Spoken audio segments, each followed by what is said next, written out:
In another life, Frank Schaeffer would probably be an evangelical leader and someone with a powerful position in conservative politics. His father was the influential Christian theologian Francis Schaeffer, and Frank himself, along with his father, have helped create the modern religious right.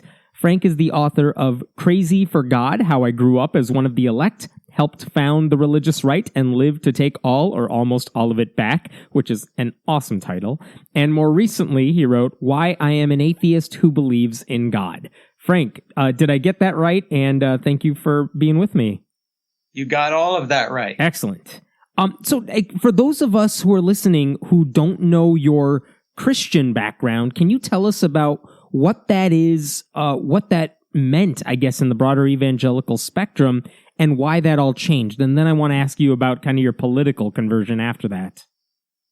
Sure. Well, a thumbnail of this has to go back to the fact that I was born in Switzerland in 1952 to two missionary parents who had come over at the end of the Second World War to work with kids in bombed-out cities. They were very obscure. They were very unknown. They were American Presbyterians. My dad was a pastor.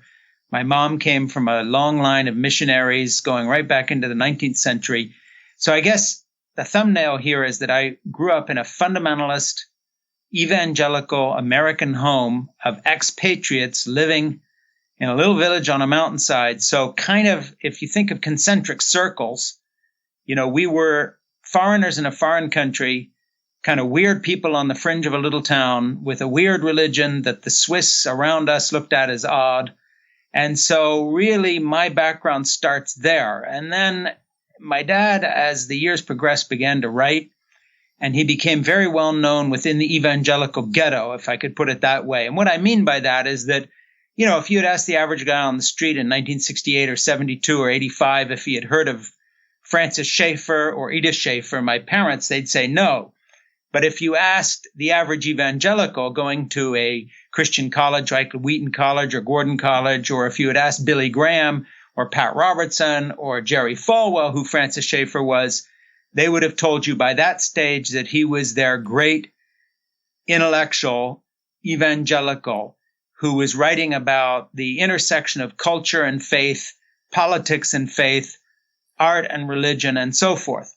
Like a lot of evangelical families, our family, my siblings, my three sisters and I, were kind of groomed to get into the family God business. Now, I don't mean to sound cynical, because actually my dad was not a flake. He was not a thief. We didn't even own a car. He worked on the side of his bed in an old rocking chair, using his bed as a desk and a tea tray to rest his papers on. This was not a guy ripping people off. He wasn't into the prosperity gospel, not to be confused with the kind of Jim Baker, phenomena in the 80s and televangelists, but nevertheless, writing books that millions of people were reading. And so as a kid, I went along with him in my teen years when he went on speaking jaunts in the States, and I got to know a lot about the evangelical world and got my girlfriend pregnant when we were 17 and 18, got married, had a baby, and really got kind of drawn into the ministry as a young filmmaker who was helping put my dad's ideas into a series of documentaries. One called How Should We Then Live, on art, culture, and philosophy from an evangelical point of view, and a second one that really changed American history, if I may put it that way, called Whatever Happened to the Human Race, made with Dr. C. Everett Koop, who became Ronald Reagan's Surgeon General. And by that time, we were very involved in the rise of the religious right, the anti-abortion movement, and so forth. And so by my mid to late 20s, I was hanging out literally with the president. In this case, Gerald Ford. His son, Mike, stayed in our home for a year. His daughter-in-law, Gail, babysat my then newborn child, Jessica. We got to know the Bush family. Billy Graham was a frequenter of my parents' ministry. When I went on the road, Jerry Falwell, founder of the Moral Majority, lent me his private jet. I was the keynote speaker at the Southern Baptist Convention, and so forth. When my dad died in 1984, I took a very hard look at this, and we can get into it, and you can ask me questions, but really realized that I had been kind of railroaded, for lack of a better things to do, into a movement that I was beginning to strongly disagree with. I really disliked the hatred of gay people. I disliked the kind of reaction against the sort of movies that I liked and the art I liked. Really nothing that'll surprise anyone who knows where the religious right was coming from. But to me, it was kind of a phenomenal revelation. I'd been raised in this cocoon. When I began to travel and speak and get outside of it, it started looking less and less attractive. And then, of course, as I began to ask questions about our quote-unquote calling, everything began to unravel. And I finally just walked away from the movement entirely, actually walked away from a high income, big speaking fees, and started out, first of all, in Hollywood, making some very unmemorable feature films. I made 4 sort of slasher, lowbrow comedy type things as a director, and then had the good luck in 1989 to write a novel called Portofino, which was then published to both good critical reviews and did well commercially. And that's 12 or 15 books ago. And then I'd finally found my actual calling, not one that I had been groomed to take up as the son of a famous evangelical, but as a writer, and also as a sideline along with that as an artist. And that's where I've spent my life, as I'll put it this way, as a grown-up making choices rather than the kid who was raised to do something. So mine is a very odd life, and I talk about it in my books you mentioned, my memoir, Crazy for God, and also in this new book of mine, Why I Am an Atheist Who Believes in God. And by the way, the subtitle of that book is How to Give Love, Create Beauty, and Find Peace. And the essence of the book really is saying, when you walk away from your certainties, as I did, and you embrace paradox and the fact that life is a journey rather than a series of conclusions, you do find peace, because rather than having to be right about everything all the time, you're willing to learn. And that may not sound revolutionary to a lot of people, but anybody raised in a fundamentalist background, be that Christian or Muslim or anything else, will understand what I mean when you say walk away from certainty and embrace paradox. So that's kind of a very fast thumbnail sketch of a very odd life that brings us up to the point we are right here this afternoon talking on your show. So your father never knew you as someone who wasn't part of that ministry, that wasn't part of that movement, correct? Yes and no. By 1984, he and I were already having some pretty big arguments. But the thing is, my dad himself, toward the end of his life, as he was dying of cancer in the Mayo Clinic in Rochester, Minnesota, was having grave doubts, not about his faith so much as the direction of the religious right.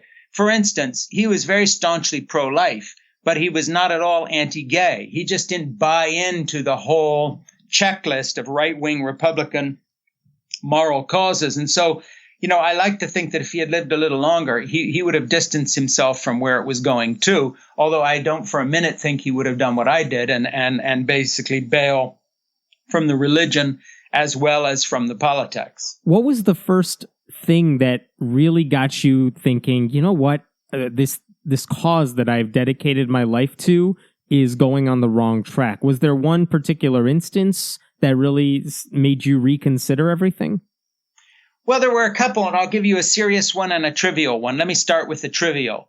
The trivial would be standing in the kitchen of a well-known megachurch pastor and talking with his teenage son and daughter, and we're talking about how much I like the movies, and in particular certain films like Clockwork Orange, and his wife walks in and looks horrified at me and takes me aside and say, "Why are you talking to my teenagers about the movies we work so hard to keep them away from?"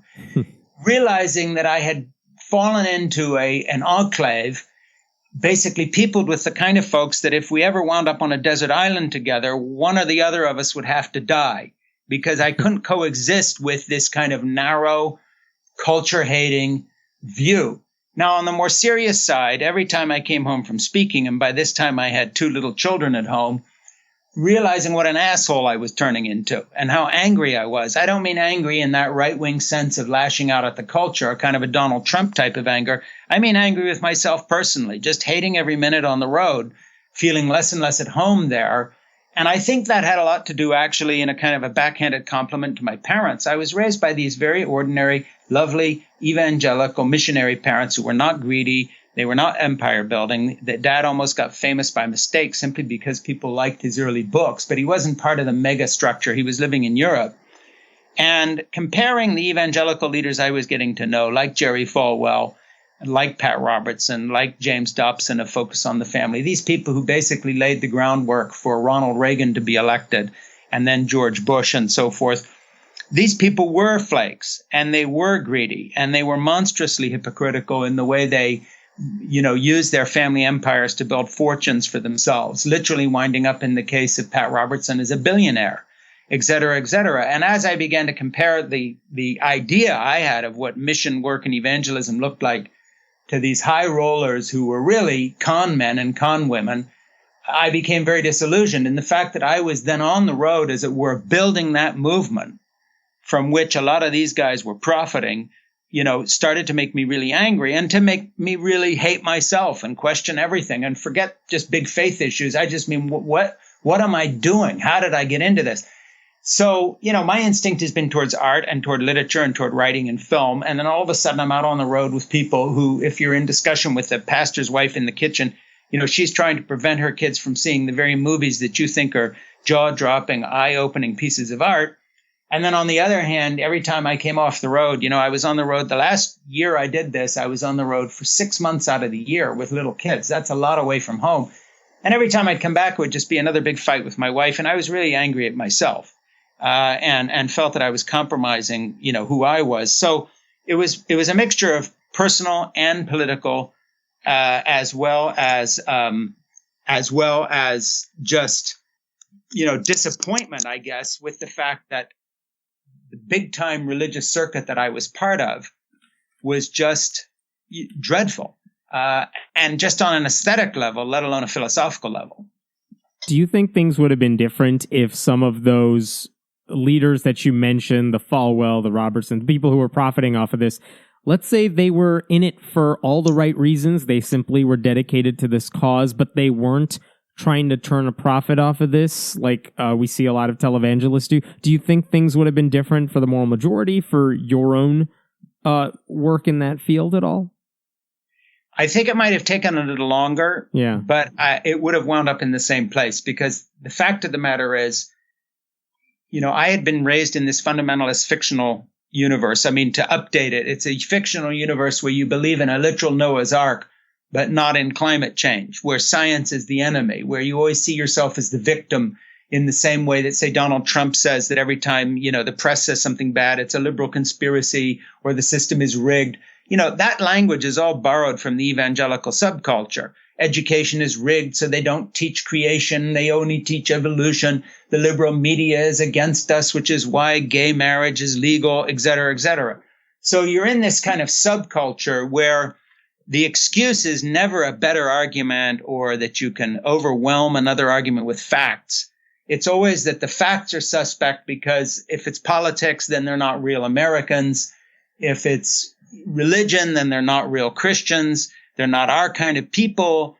If they make a better argument or the facts are against you, then somehow it's been twisted and manipulated and the system is rigged.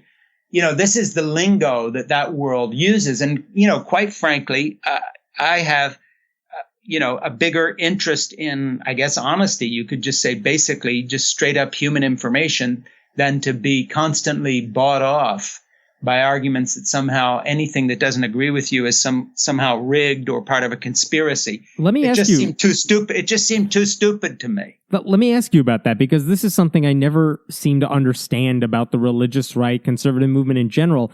I could completely understand if they said, I am pro-life, for example, for these reasons. I have ethical reasons for being against abortion, and they left it at that. But that's not what happens. They really do, in my opinion, and I think objectively, like you just said, it seems like they just buy into lies. They buy into objective lies, and they believe these things that are ridiculous. And it's not just an objective, an ethical, philosophical difference. It's that they live in this alternative universe where complete lies become their reality. Why does it seem they're so susceptible to this? And am I blind to my own mistakes here? Like, am I missing out on some objective reality that I don't know, I get wrong as well? No, I think you're onto something, and I think what a lot of folks don't understand in our culture, because they don't come from a similar background to mine, is that essentially, this goes back in terms of its roots, pre-birther movement, pre-Tea Party, pre-Fox News, before Rush Limbaugh. There was us. There was the religious right. And the religious right was basically founded on a fundamentalist evangelical ideal that said the Bible is literally true. And if science proves that wrong, then it's science's problem. And if the federal government goes against what we believe is morally right, then the federal government is evil. So essentially what you had was the intensity of personal religious faith taken into the realm of science, politics, and education, where of course it can't fly. And so then you demonize your opponent by saying the only reason they don't understand this is either they don't have the spiritual eyes to see the truth, this kind of hidden truth that only we can see, or worse yet, they're kind of a demonic evil presence in this world, and we're here to set things to right. When you take that pattern into politics, for instance, then you get the kind of Sarah Palin's and you get the right-wing interpretation of politics, which says, whatever the facts are, let's just take a present-day thing. Donald Trump going around saying the U.S. is crime-ridden, that we need stop and search, that black people are worse off than they've ever been in America, not taking into account anything. I mean, that boggles the mind when you think about that. Right. Slavery never happened. Pre-slavery, segregation, lynching, that never happened. When you look at these things, what you get is this sort of a way of operating that is based on an alternative view of reality that itself is religious in nature. Now, there's two kinds of people in this framework. Say, take Donald Trump followers. There are the people who actually really believe the non-facts. They think we're living in a dangerous country, that crime's going up, that immigrants create crimes, et cetera, take away jobs. It doesn't matter what the facts or the studies say. They're going to believe that. Or they don't really believe it, but they're so used to being defensive about their bigotry, their racism, their homophobia, that essentially they pretend to believe this. Either way, it comes out the same in terms of the political and the religious result. But essentially what it is a kind of a victimology. Poor little us, our truth never gets told, so we have to have our own websites, we have our own radio stations, our own TV shows that tell our version of the truth. The fact that no facts back it up is neither here nor there. This is our team and we're rooting for it, period. And that can be based in genuine ignorance, white underclass, rube, stupid America. I hate to use those words, but it exists. And then it can be based in just defensiveness because you have indefensible positions, so you cling on to the irrational. Or these are outright bigots, and they don't care about truth or falsehood. They just want to get the black guy, the brown guy, the immigrant. They hate them. And so if you have a liar like Donald Trump saying Muslim immigrants cause crime or Mexicans are rapists, doesn't matter what studies show or actual statistics, in exactly the same way that the gun lobby operates. There are 50,000 documented gun deaths a year in the United States, period. Nobody disputes that. Most of them are the kind of white underclass people shooting their girlfriends, their wives, bar fights, disputes in the street, suicides, much as they die from not quitting smoking or drinking too much or driving when drunk. But if you read the gun lobby information, they're telling you that these are all homeowners who need to defend themselves against home invasion, which almost never occur, against black people who don't shoot white people, against crime in the streets when crime's steadily gone down and is about the same rate that it was 30 to 35, 40 years ago now.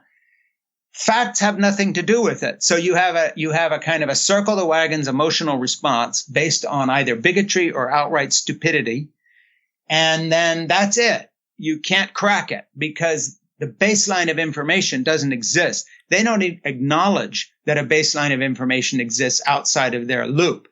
And I run into a lot of this now because I do video blogs on my Facebook page, little 2 and 3 minute commentaries on this election.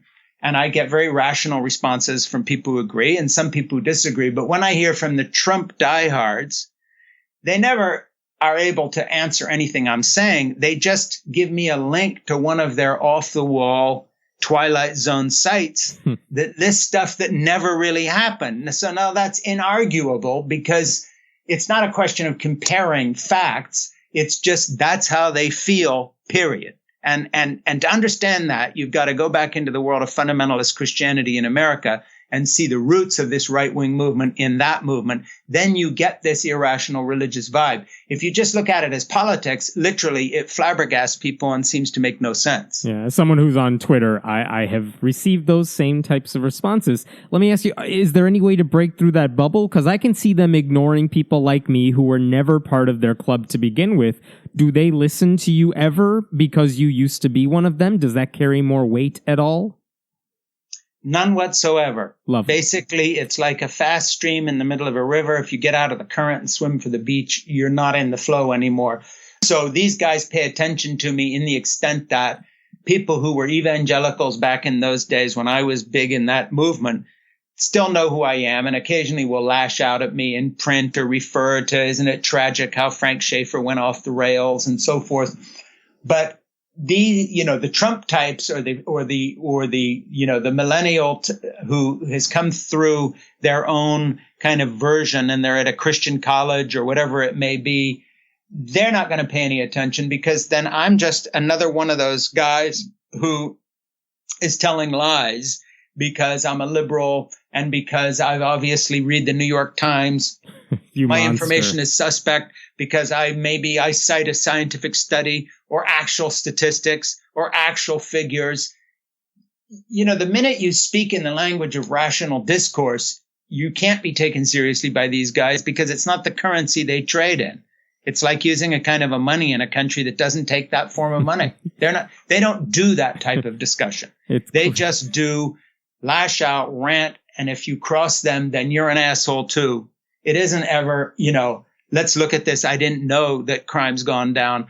I didn't know that people who watch TV news, cable news, are 10 times more susceptible to accept high crime statistics than people who just read print because they're not getting that emotional adrenaline rush of threat that is actually used as a form of entertainment to sell advertising dollars and has nothing to do with the actual level of danger, say, from Muslim immigrants in America to our neighborhoods. Your local Muslim immigrant is the law-abiding guy running the restaurant down the street. Your local Mexican is the guy walking to work from 3 a.m. until 5 to get to this place. He has a dishwashing job. He's not mugging anybody. The most dangerous person in your community is a white guy packing a gun in a right to carry neighborhood who's in a dispute with his wife, and he's going to blow her head off. That's what the actual statistics show. But none of these guys are going to read any of that, and none of that will move them because the very fact you would bring up actual hard facts means you were one of them, because we don't deal in that kind of currency. Yeah. Speaking of truths, it's also true that the abortion rate has gone down significantly under President Obama and President Clinton before him, too. Right, exactly. Yeah. But that would be the kind of thing they'd ignore, just like they would ignore the fact that unemployment's the lowest it's been since the 1990s right now, that the stock market has broken all records, that real income went up surprisingly in the last statistics, and that, Obama has managed to wind down a lot of global conflicts that we were involved in, not completely, but certainly digging us out of the mess George W. Bush fomented. None of these things count. His presidency is a failure. He's a terrible person. He created racism. You wouldn't know you're on the same planet if you're actually reading actual facts. Are we seeing the death of the culture wars at all? And let me explain where I'm getting that even question from. I mean, gay marriage, they can argue about it. The religious right can argue about it all they want, but it's a done deal and we're likely not going back. We do see, even in states like North Carolina, where Pat McCrory is supporting this anti-trans bathroom bill, things like that, there's a significant pushback to that. And I think even younger evangelicals seem to be tired of battles over stupid things like letting people who love each other get married. They seem to be more open to listening to the facts about abortion, and they would rather see fewer abortions because they know trying to ban it wholesale is only going to make things more dangerous. So, I mean, is that side of the religious right going away at all? And what's going to replace that if it is? I think that side of the religious right has gone away. And in a weird way, the greatest evidence for what I'm going to say, and there's a flip side to this, is that these guys, 73% of evangelicals, are going for the thrice divorced, thrice married, philandering, proud of the other men's wives he slept with, candidate Donald Trump. And this proves something, and that is all their high moral tone never was about what it was about. The real dog whistle in the whole thing has been race, and has been from the beginning. The white evangelical religious right did not start with the anti-abortion movement. That simply ginned it up. It began with white evangelical Christians starting alternative private white schools, not just in the South, but all over the country, and calling them Christian academies and so forth in order to escape integration. That was the beginning of it. It wasn't prayer in schools. It was race. The racial thing has never gone away. And the final component of Donald Trump's candidacy is very simple. Trump could come out and say he is pro-choice right now. He wouldn't lose those evangelical followers because what they like best about him is that he's anti-brown people. He's anti-black people. Gay rights and all these other things are never been something Donald Trump has been interested in. He cut his teeth in the 1960s with his dad and in the 1970s in a business which was trying to keep black people out of renting properties from them. That was the beginning of his business life. And all his cheating and all his lying and everything he's done since is rooted right back into race politics in his own racist family. And that fact is what endears him to white evangelicals today. They are afraid of brown people. They think that they are coming to get them. They feel embattled, and they think these folks are dangerous. And as I said, if you just look at the statistics of the number of people shot every year in America by their own families, by people they know, it's the white guy packing a gun who's more likely to kill you than anybody else in this country. And that's just the numbers. Or kill himself, or kill a family member. It doesn't make white people more dangerous, but it does mean this myth that, Mexicans and Muslims and brown people are coming to get us is just bullshit. It's not bullshit on the basis of me not being a bigot. It's bullshit on the basis of the numbers. You're much safer walking around Spanish Harlem than you are if your car's pulled over by a white cop and you get out without your hands up fast enough if you're a black guy. And even then, you're not necessarily safe. And that's the truth of our national situation right now. Let me push back a little bit. I get that conservatives don't want to vote for Hillary Clinton because her policies may go against their personal beliefs. But you're right. I mean, Trump seems to go against all these values that they claim to hold dear. But I'm sure that if there were an evangelical Christian in this conversation right now, several of them that I've spoken to in the past, they will tell you that you're wrong about the race issue, that they adopt black children, that their Christian schools are full of black people, Latinos, all these other people who are not white. And I'm sure, this, they're going to push back and say, this isn't about race. We welcome people of other races here. So how do you respond to that? Because, they're not going to roll over and say, yeah, you're right. This was always about race all along. I would agree with them when it comes to the individual instance. There's a movie that's just been made about my life it's nothing to do with me, by the way, but where in it, it's called Let Me Be Frank. And by the way, people can see it for free on YouTube if you just I'll have a link to that in the show notes. Frank. But in any case, in it, I'm very careful to say the individual on your block who's an evangelical might be the most generous person you could imagine. They're who you want babysitting your kid. The thing is, when they come together as a political force, the engine that has been driving the South, for instance, ever since Nixon did his kind of Southern strategy, wink, wink, nod, nod, dog whistle, we're going to push back, or mass incarceration, or any of these other things. What has driven that has been a kind of a continued Southern strategy. So yes, individual evangelicals could be very staunchly pro-life, have adopted 2 kids from Haiti, all the rest of it. But the roots of this movement, whatever the individual Christian school now has for its race makeup, the roots of this movement go back into a pushback against integration. And there's no way around that. That vibe has remained, and it has changed. So yes, your individual evangelical school may have some black kids in it, or may not, by the way. Yeah, I mean, I remember Bob Jones University had their interracial dating ban until when? Like 1990 or 2000? I mean, it was recent. Yeah, exactly. Like 2 minutes ago, historically. Yeah. Right. And that vibe continues to go on. And you know, look at Jerry Falwell Jr., who I knew when he was a young man. I mean, here's a guy who's now the president of Liberty University. You know, who's got his students at Liberty Baptist College, which he now just calls Liberty University. He asked them all to apply for open carry gun permits to carry loaded weapons. These are his own students on campus. I mean, what could possibly go wrong, right? And he said, in case the Muslims come to our campus. So, yeah, they have black students at Liberty University. But the vibe hasn't changed. You've got kids carrying loaded weapons in case Muslims come to our campus.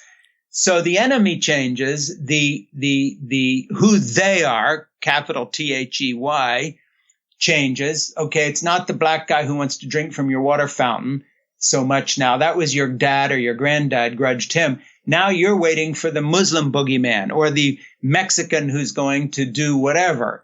Right. The vibe has not changed. And essentially it still has a racial, bigoted component to it. You said you started walking away from the religious right in like the mid 1980s after your father's passing.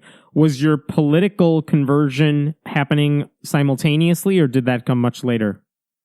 No, I wouldn't say much later. I think it was simultaneous, but it was in stages. I first walked away from the movement with no clear idea of, I'm going to be something else. It was just, I'm out of here and we'll have to figure out what to do. And for the next 10 years, I was kicking around Hollywood, making crappy movies like Headhunter and Wired to Kill, Booby Trap, Rebel Storm, Baby on Board, all this kind of stuff.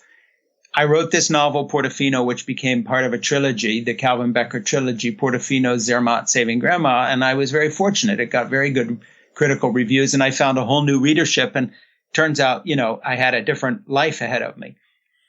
But as I moved away from the theology on one end and the kind of right-wing stuff we were involved with, obviously I began to look at what these basic beliefs were. And I would just say it came a little later, but within 7 or 8 years, I was essentially just not believing what I had been taught anymore theologically. And 10 or 15 years down the road after that, even more so. And by the time I get to writing this book, Why I'm an Atheist Who Believes in God, I'm so far away from the fold of any kind of evangelical or fundamentalist view of religion that from their point of view, I am an atheist or a heretic or an agnostic, but anything but what they would call a Christian.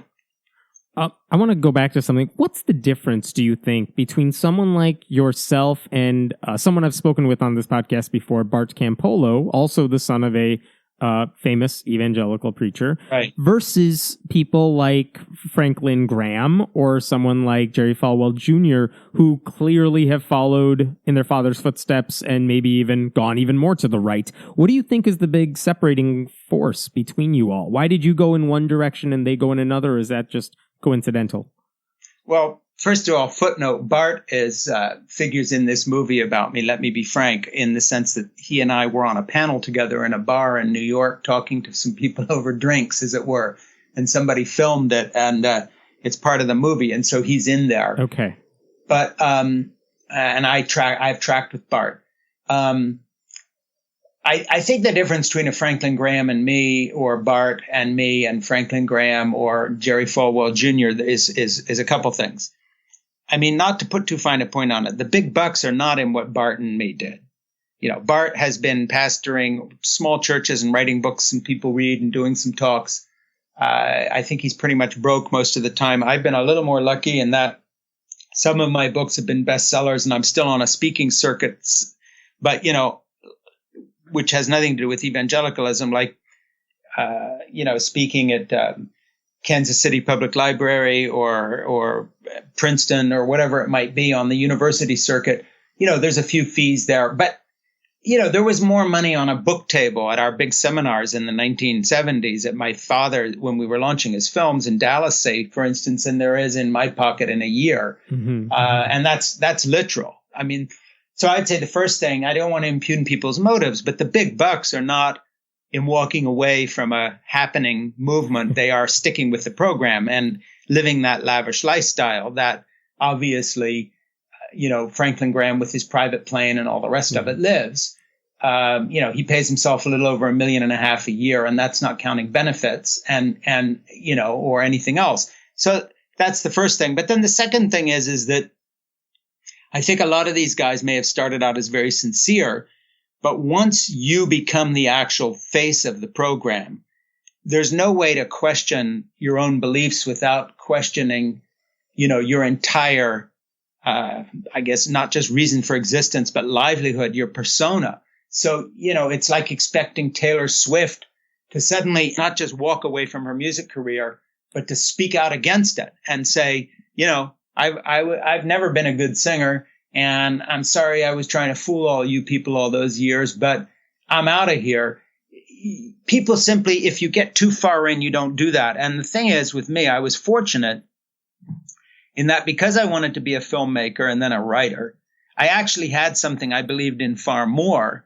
And I know this sounds a little artsy-fartsy, but, art and the intrinsic worth of beauty and creating things really spoke to me much more than any kind of movement politics or religious movement did. So I don't think that in the case of Franklin Graham and Falwell Jr., I knew both of them as younger men. In fact, I knew Franklin when he was a kid, 9 years old, and visited my parents' ministry with his dad, Billy, back in the day. But I think these guys just simply got caught up and never had the imagination or the good fortune to find something else. And then when you get used to a couple $1 million a year of chump change and the rest of it's all benefits and ministry-owned properties, so on paper, you're actually living much higher on the hog than even supposedly what you're earning.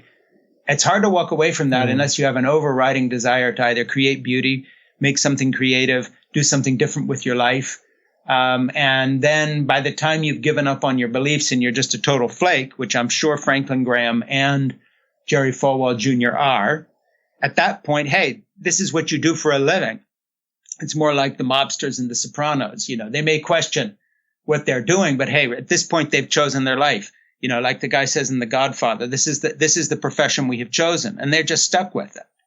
It's interesting you bring up the speaking fees. I don't talk about this much, but I've spoken at a couple of churches as an open atheist doing dialogue with the pastor, and the honoraria that I receive from those churches, if that's the right word, the honoraria, is far more than I would ever get from any atheist group or any other, even a university that brings me in or something. It's interesting. You're right. There's a lot of money to be made playing the church circuit, whatever you were doing. And everybody puts their hand in the till because, see, if they weren't generous with you, then their own slush fund, the amount they're pulling down would be questioned. In other words, it's like being in a casino, and nobody's going to tip anybody $500 in normal life at a table. But you're in there and money is easy come, easy go. And it's just a plastic chip and you toss the dealer the chip and, at least they do in the movies. It's the same kind of thing. I mean, liquidity and cash, in a ministry environment, it's all cash. And then Jim Baker, got caught and went to jail. But most of these guys don't get caught. And now he's back and selling buckets of food. It's just easy come, easy go. And it's more cash on the book table. And if you put a wad in your pocket, who's going to notice? And they're so used to that, of course, you go debate there or you speak, they're going to throw some your way because it's a cash economy. They just think that way. And Jim Baker is still around selling buckets of food. That's it, yeah. Let me ask you one last question, then I'll let you go, because I know you have an opinion on this. There are listeners right now who are probably on the liberal side of the fence, but for whatever reason, they can't stand Hillary Clinton, and they're considering voting for someone like Gary Johnson or Jill Stein because they're disillusioned with the choices that they have. What do you say to those people who are on the fence, thinking about voting for a third party or not voting at all? I would just say that, one of the advantages of having been born in Europe in the early 1950s and grown up there and gone to boarding school in England and being a reader of history and interested in these things is that I have a sense of the way this is not an ordinary election. Look, this is not an election between two ordinary American candidates of the left and the right or two establishment candidates. Hillary Clinton is a very prepared person. And whether you like her or not, that's the fact. Okay. She's not going to start a nuclear war. She is not a fool.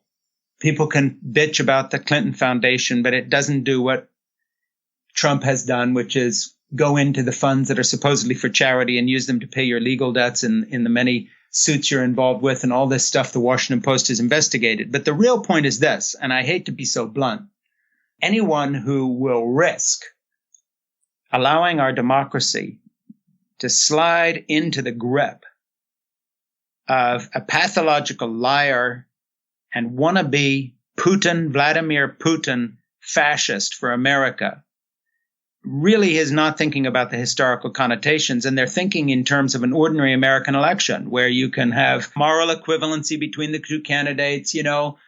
Dick Nixon, okay, he's a crook, but Kennedy comes from a family that has mob connections, and yeah, they're both kind of corrupt, but when you scrape away everything, even Richard Nixon understood the American process and was not a fool. Donald Trump is a fascist, a genuine fascist. He's a thug. He threatens violence. He's calling his observers to go to the polls because he says it's rigged. He's called into question the entire American electoral system, which is not a federal system. It's your local librarian running the elections in your community. This guy is not your usual candidate. So anybody voting for Jill Stein or anyone voting for Gary Johnson or just sitting out the vote cynically because they think that it's too corrupt, I think is making a historical error on a par with sitting out the election in the 1930s when Hitler's on the ballot. It doesn't matter who's opposing him or what they've done or didn't do. This isn't politics. This is protecting your interests. If this country becomes a fascist state under the thumb of an oligarchical tyranny of the kind they now have in Russia, which is not a stretch given who Trump is, then anyone who has not fought tooth and nail to prevent this is going to spend the rest of their life regretting it. And I am afraid that too many people have this overconfidence in the American system, have really bought into this right-wing idea of exceptionalism. Oh, well, we're America, somehow we'll survive it. We will not. The U.S. will not survive a Donald Trump presidency. It'll still be here as a presence, but it will never be the same country again. The very fact this can happen in America, that this misogynist, racist thug can somehow get into the White House, means that the American experiment as we understand it is over. Now, it won't end with a bang. The stock market might still be there for a while, but life as you know it is over. And for you and your children and the future, it is over. So this would be the equivalent of having made McCarthy president. He was just a senator, and then he got, he got put in his place. These other fascistic pigs we've had come forward in American history have been put in their place. This is like Lindbergh coming back from meeting with the Nazis in the 30s and coming back with his anti-Semitic screeds, and we made him president. Then when Pearl Harbor's bombed, we're on the side of the Nazis. It changes history. So we didn't make Lindbergh, who was pro-Nazi president. We didn't make McCarthy, who was an anti-communist bigot, president. We always shoved these guys off. We didn't make George Wallace president after he refused to integrate schools. This would be like making one of those guys president. And then in an alternative American history, the game is over as we know it. So this is the highest stakes election anybody who's alive right now, no matter how old you are or how young you are, has faced or will face. And so I say, the frivolity of a third party vote or a protest vote this year is literally folly. So those are tough words, but I can't say anything else because I think I'm actually speaking the truth here. Whatever else somebody may agree or disagree with, if you can honestly look at Donald Trump and not see he's a threat to national security, then I think you have a problem. I think a Cleveland newspaper today, as we're recording this, for the first time in like 100 years, endorsed Hillary Clinton as the Democrat, and they actually said those words, that Donald Trump is a clear and present danger to this democracy. Yeah, I mean, usually you speak in political hyperbole, and it's overstated because we're so used to overstatement in our media and entertainment that, we can't find words. But, literally, I can't find a way to overstate this. Donald Trump is worse than any way we can find to describe him. I mean, I'm a father of a daughter and I have 3 granddaughters. This man is a threat to women. He's a threat to black people. He's a threat to the way we think. So yes, Hillary Clinton's an ordinary politician, and there's bad things about that. But holy shit, you do not compare Benito Mussolini to an ordinary Italian politician who just was trying to get elected. The fascist Putinesque type guy that Trump is on an order of magnitude out of the loop. So there's no moral equivalency here. There's no Hillary's done some things. It's absolutely ridiculous. This is like comparing, I don't know, I run out of analogies. Let me just put it this way. There's no room for third party anything this year. We have to vote for Hillary to save our own necks. It's not a matter of political opinion. It's, do you value your life as you now live it? Because if you want to rock this boat to the extent of allowing this man to become president, even if it's by default, by not fighting and voting for Hillary, you've got your whole lifetime ahead of you to regret it. Strong words from Frank Schaeffer. I'll have links to everything, your movie, your books, in the show notes. Thank you again for your time. I really appreciate it.